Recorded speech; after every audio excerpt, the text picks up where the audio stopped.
Hello good evening दोस्तों, मैं जयस राजपूत आप लोग का फ्लैश फॉर नौकरी में स्वागत करता हूँ। आज हम लोग बात करने वाले हैं, जैसे कि मैंने पिछले वीडियो में वादा किया था आप लोगों से कि शाम में 8 बजे वाला शो में मैं पूरे साल की बैंकिंग और बैंकिंग फाइनेंस और इकोनॉमिक्स से जितने रिलेटेड न्यूज़ हैं सबको हम लोग एक एक करके क्या करेंगे, डिस्कस करेंगे। जो खासकर IBPS RRB और जितने भी आपको अदर्स एग्ज़ाम्स होने वाले हैं, SBI क्लर्क मेंस हो गया या और भी एग्ज़ाम है जिसमें क्या इकोनॉमिक्स वगैरह क्वेश्चंस पूछे जाते हैं, तो ये सब के लिए क्या है, इम्पॉर्टेंट है। तो इस वीडियो को आप लोग ध्यान से देखिएगा और पूरे लास्ट तक देखिएगा। अगर वीडियो अच्छा लगेगा तो लाइक और कमेंट कीजिएगा। अगर सब्सक्राइब नहीं किए होंगे तो सब्सक्राइब भी ज़रूर कर दीजिएगा। ठीक है, यह वीडियो शाम में 8 बजे आप लोगों को देखने को मिलेगा। तो चलिए हम लोग शुरू करते हैं। चैनल का नाम ऊपर में लिखा हुआ है, तो आप लोग अगर सब्सक्राइब नहीं किए होंगे तो बगल में दाहिने साइड में यहाँ पे इस तरफ में, ठीक है, एक सब्सक्राइब का बटन होगा रेड कलर का, उसको क्लिक करके सब्सक्राइब कर दीजिएगा। बगल में एक बेल आइकन होगा, उसको भी क्या कीजिएगा, क्लिक करके ऑन कर दीजिएगा, जिससे कोई भी वीडियो मैं अपडेट करूँ, ठीक है, उसका नोटिफिकेशन आप तक पहुँच पाए। तो चलिए, और यह जो है एक हेडिंग में ही लिखा हुआ कि बैंकिंग एंड फाइनेंस है from January to till now, यानी अभी तक के जितने बैंकिंग फाइनेंस और इकोनॉमिक्स से रिलेटेड क्वेश्चंस बनेंगे, ठीक है, आपके एग्जाम में, वो सभी मैं यहाँ पे डिस्कस करने की कोशिश करूँगा।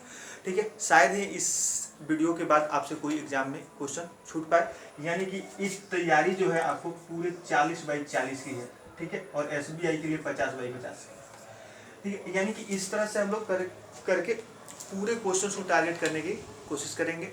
ठीक है, देखते हैं कि आप लोगों का कितना प्यार मिल पाता है।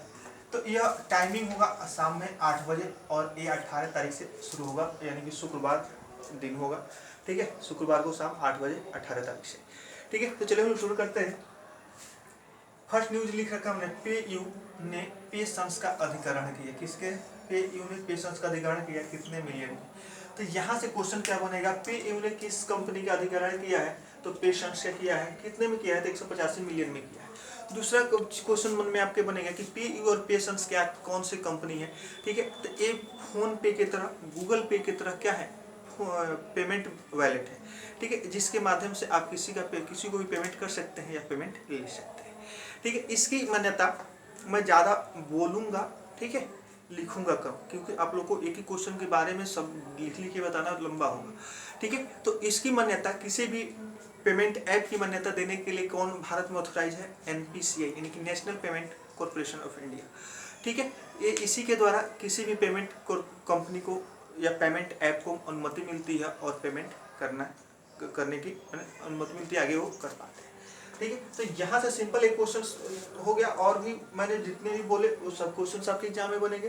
ठीक है, इसका आप लोग अगर चाहे तो नोट्स बना सकते हैं। नेक्स्ट हम लोग बात करेंगे, देखिए नेक्स्ट न्यूज जो है, RBI ने, यानी कि भारतीय रिजर्व बैंक ने UPI के माध्यम से आवर्ती भुगतान सुविधा शुरू की है।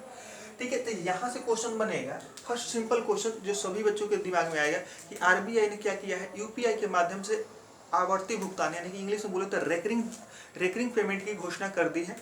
ठीक है, तो यहाँ से सिंपल याद कर लेगा कि लोग कि UPI आवर्ती भुगतान किसने शुरू किया है? RBI ने शुरू किया है। ठीक है, दूसरा क्वेश्चन बनेगा कि UPI का फुल फॉर्म क्या होता है? ठीक है, यूनिफाइड पेमेंट इंटरफेस। UPI का फुल फॉर्म होता है यूनिफाइड पेमेंट इंटरफेस, जिसके माध्यम से एक दिन में, यानी कि 24 आवर में आप एक अकाउंट से दूसरे अकाउंट क्या कर सकते हैं, मैक्सिमम 2 लाख तक का ट्रांजैक्शन कर सकते हैं। ठीक है, ये NPCI चैप्टर जब आप लोग पढ़े हुइएगा उसमें ये मिला होगा। ठीक है, तो UPI के माध्यम से कितना, 2 लाख तक का एक दिन में 24 आवर में आप पेमेंट कर पाएंगे एक अकाउंट से दूसरे अकाउंट में। अब बात आती है कि लेने की सीमा, तो लेने की कोई फिक्स नहीं है, आप करोड़ों रुपया UPI के माध्यम से अदर अकाउंट से मंगा सकते हैं, ऐसा कुछ नहीं है, बस आपके अकाउंट से जाएगा तो एक दिन में 2 लाख जाएगा। दूसरा क्वेश्चन बनेगा कि RBI की स्थापना हुई थी 1 अप्रैल 1935 को, एक्ट बना था 1934 में, मुंबई में हेडक्वार्टर है। ठीक है, और क्या है, शक्तिकांत दास जी इसके क्या है, गवर्नर है। ठीक है, नेक्स्ट हम लोग बात करते हैं कि यह जो भुगतान होगा, जो रेकरिंग डिपॉजिट होगा, रेकरिंग डिपॉजिट आप लोग पढ़े होंगे डिपॉजिट में। ठीक है, तो रेकरिंग डिपॉजिट में क्या होगा, मैक्सिमम 2 लाख का पेमेंट आप इसको कर पाएंगे, यानी कि वो ऐसा पेमेंट जो इंस्टॉलमेंट के माध्यम से, इंस्टॉलमेंट के तौर पे होता है, उसी को हम रेकरिंग डिपॉजिट कहते हैं। ठीक है, तो यहाँ पे रेकरिंग पेमेंट की बात करेंगे है, जो कि 2000 तक का होगा। ठीक है, बात को ध्यान से समझिएगा, थोड़ा सा फास्टली हो जा रहा है। भारत सरकार ने क्या किया है, आईओबी यानी कि इंडियन ओवरसीज बैंक का की पूंजी 25,000 करोड़ रुपया कर दिया, जो कि 15,000 रुपये करोड़ था। ठीक है, 15,000 करोड़ रुपया था ये, जो कि अब 25,000 कर दिया गया। अब यहाँ से क्वेश्चन आपके मन में बनेगा, क्वेश्चन एग्जाम में क्या बनेगा कि हाल ही में इंडियन ओवरसीज बैंक का रिकैपिटलाइजेशन या पुनः पूंजीकरण करके, ठीक है, उसकी पूंजी कितनी की गई है। तो सिंपल याद रखिएगा 25,000 करोड़। दूसरी बात कि बैंकों का रिकैपिटलाइजेशन क्या होता है, यानी कि बैंकों की जब पूंजी कम पड़ती है तो सरकार, भारत सरकार क्या करती है, उसमें नई पूंजी इन्वेस्ट करके उनकी क्रेडिट को बनाए रखने की कोशिश करती है, जिसको हम लोग क्या कहते हैं, रिकैपिटलाइजेशन कहते हैं, यानी कि पुनः पूंजीकरण कहते हैं। ठीक है, तो इंडियन ओवरसीज बैंक का हेडक्वार्टर कहाँ है, तो शुरू में इंडियन लगा हुआ है, लास्ट में इंडिया तो लगता है तो हम लोग मुंबई भेजते हैं, लेकिन शुरू में इंडियन लगा हुआ है तो हम इसको चेन्नई भेजेंगे, चाइना नहीं, चेन्नई भेजेंगे। ठीक है, यानी कि इंडियन ओवरसीज बैंक का हेडक्वार्टर कहाँ है, चेन्नई में। चलिए, माइकल डेववर्थ पात्रा, यानी कि जिसको हम लोग एमडी पात्रा के नाम से जानते हैं, एमडी पात्रा के नाम से जानते हैं, इनको आरबीआई का नया गवर्नर नियुक्त किया गया है। ठीक है, आरबीआई में डिप्टी गवर्नर नियुक्त किया गया, आरबीआई के डिप्टी गवर्नर किनको नियुक्त किया गया, माइकल डेववर्थ पात्रा यानी एमडी पात्रा को। ठीक है, तो यहाँ से क्वेश्चन बनेगा कि आरबीआई में 4 डिप्टी गवर्नर होते हैं। ठीक है, आरबीआई में एक गवर्नर, 4 डिप्टी गवर्नर होते हैं, तो चारों का नाम आप लोग याद रख लीजिएगा, M K. Jain, Mahesh Kumar Jain, N S. Viswanathan, V P. Kanungo और माइकल डेववर्थ पात्रा। ठीक है, तो ये आपको नाम याद रखने हैं, और इनका जो कार्यकाल होता है 3 साल का होता है, और एक्सटेंड करके 2 साल यानी 5 साल तक किया जा सकता है। चलिए हम लोग नेक्स्ट बात करते हैं। 7वीं आर्थिक जनगणना गुजरात से शुरू हुई। कौन सी आर्थिक जनगणना, 7वें नंबर की जनगणना, कौन, आर्थिक जनगणना, सिंपल जनगणना नहीं। ठीक है, आर्थिक जनगणना कहाँ से शुरू हुई, गुजरात से शुरू हुई। ठीक है, चलिए नेक्स्ट हम लोग बात करते हैं दक्षिण मध्य रेलवे। ठीक है, दक्षिण मध्य रेलवे डोर स्टेप बैंकिंग के लिए, कौन, डोर स्टेप यानी कि आपके दरवाजे तक बैंकिंग के लिए। तो भाई रेलवे के दरवाजे तक बैंकिंग क्या मतलब हो, यानी कि आपके सीट तक की बैंकिंग फैसिलिटी दी जाएगी, आपके स्टेशन पर बैंकिंग फैसिलिटी दी जाएगी।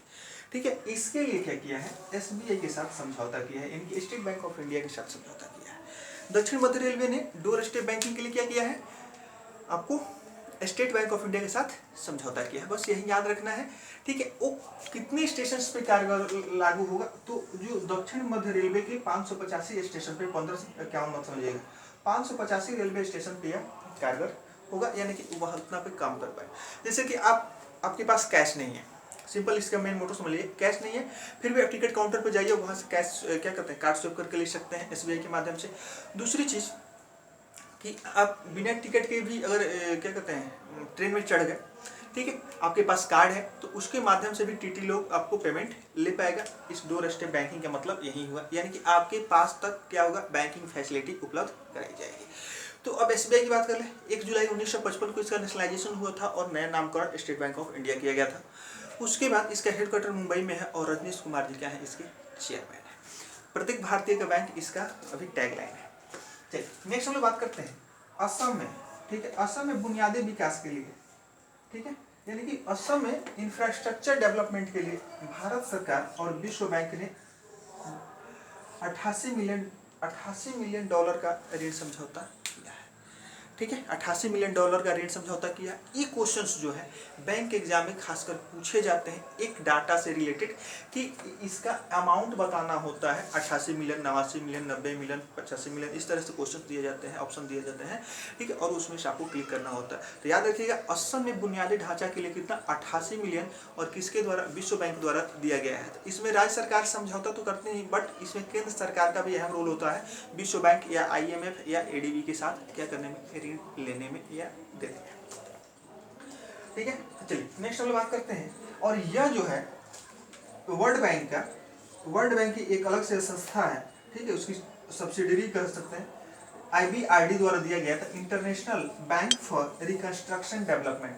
ठीक है, यानी कि यह उसकी एक अलग ब्रांच है, ठीक है, वर्ल्ड बैंक की, जिसके माध्यम से ये सब डेवलपमेंट वाले कार्यक्रम के लिए फाइनेंस किए जाते हैं, लोन दिए जाते हैं। अब यहाँ से असम की राजधानी तो आप लोग को पता है दिसपुर है, और वहाँ के सर्बानंद सोनोवाल वहाँ के CM हुए और जगदीश मुखी वहाँ के गवर्नर हुए। नेक्स्ट हम लोग बात करेंगे वर्ल्ड बैंक यानी कि विश्व बैंक का हेडक्वार्टर वाशिंगटन DC में है। डेविड मालपास इसके चेयरमैन है।